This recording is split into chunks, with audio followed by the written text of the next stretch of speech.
मनोज अपनी माँ से बहुत प्यार करता था। मनोज के पिता नहीं है। उसकी माँ हमेशा जब शादी की बात करती थी तब उसे डर लगता था। उसे लगता था कि उसकी पत्नी पता नहीं कैसी आए जाए और माँ और बेटे को अलग कर दे। लेकिन अब मनोज अपने आप को बहुत ही खुशकिस्मत मानता है क्योंकि उसको सुधा मिली है। सुधा और उसकी माँ में बहुत अच्छी बनती है। दोनों माँ बेटी की तरह रहती थी। बहू अपनी सास से बिल्कुल बेटी जैसे ही बर्ताव करती थी।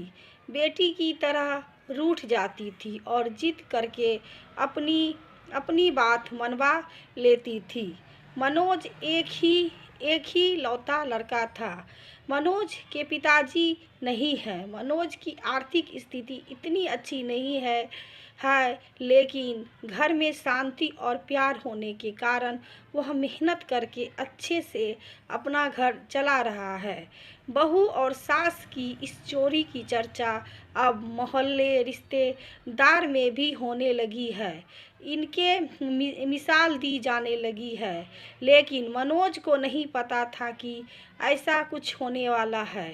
शायद दुनिया वालों की नज़र लग गई थी सास और बहू की इस जोड़ी को। एक शाम अचानक मनोज की माँ मनोज को जोर से चिल्लाकर कमरे से बाहर बुलाती है। मनोज आता है और पूछता है, क्या हुआ माँ, क्यों चिल्ला रही हो?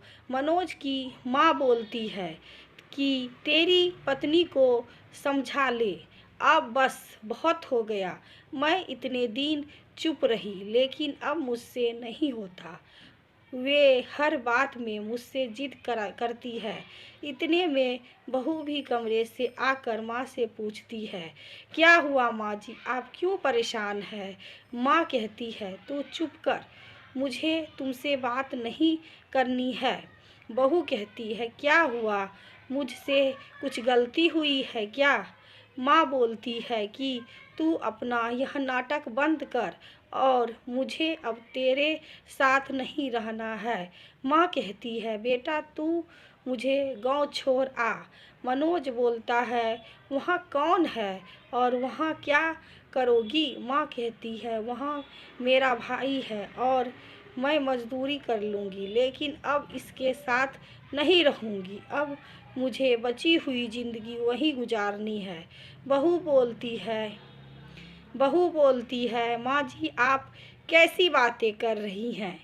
हमारे होते हुए हमसे कुछ गलती हो गई है तो बताइए। माँ बोलती है, तू तो मुझसे बात मत कर। तेरी माँ मैं नहीं हूँ। तेरी माँ वे है जिसने तुझे जन्म दिया पर तुझे कुछ सिखाया नहीं पाई। बहू को थोड़ा बुरा लगा। माँ जी आप क्या कुछ भी बोल रही हैं? आपकी तबीयत ठीक है? बेटा बोलता है, माँ तुम आराम करो, हम शाम को बात करेंगे। माँ एकदम जिद पर अड़ जाती है, मुझे अभी गांव छोड़ कर आ, अब मुझे यहाँ नहीं रहना। मनोज और उसकी पत्नी को कुछ समझ नहीं आता, लेकिन माँ जिद पर अड़ी रहती है तो मनोज को उनकी बात मानना पड़ता है और उन्हें गांव छोड़कर अब आना पड़ता है।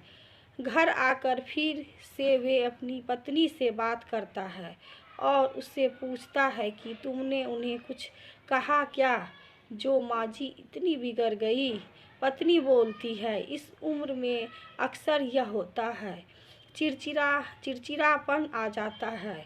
हम 2 दिन बाद माँ जी को वापस लेने आएंगे, आप चिंता मत करें। 2 दिन बाद फिर बेटा और बहू दोनों गांव जाते हैं। बहू को देखती ही माँ फिर से चिढ़ जाती है, कहती है, तेरी हिम्मत कैसे हुई मेरे सामने आने की?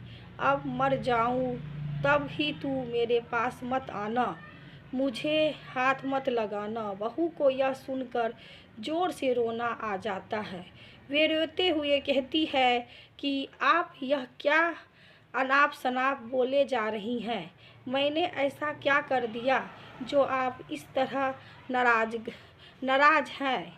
गई। माँ जी वहाँ से उठकर कमरे में चली जाती है और दरवाज़ा अंदर से बंद कर लेती हैं। मामा जी भी उन्हें समझाते हैं, लेकिन वे नहीं मानती। बेटा और बहू वापस अपने घर आ जाते हैं। बहू अपने कमरे में बैठी रोती रहती है। मनोज भी कुछ समझ नहीं पाता कि माँ जी को हो क्या गया। अब 15 दिन हो गए। इतने दिन तक उनसे दूर ना बेटा रहा ना बहू। मनोज की पत्नी उन्हें फिर गांव जाने को कहती है और कहती है जैसे मैं बोलूं वैसा वहां जाकर कहना। बहू भी माँ जी से मिलकर रोती है। फिर बहू कहती है जब आप इतना प्यार करती है तो वहाँ क्यों बैठी हैं 15 दिन से। माँ जी कहती हैं तुमने झूठ बोलकर मुझे बुलाया। हाँ, पर पहले यह बताओ आप ऐसा बर्ताव क्यों कर रही थी। आपको मेरी कसम। माँ जी बहू के फिर से गले लगाती है और कहती है बेटा उस दिन जब मंदिर से आई तो मैंने तुम्हारी और मनोज की बातें सुन ली।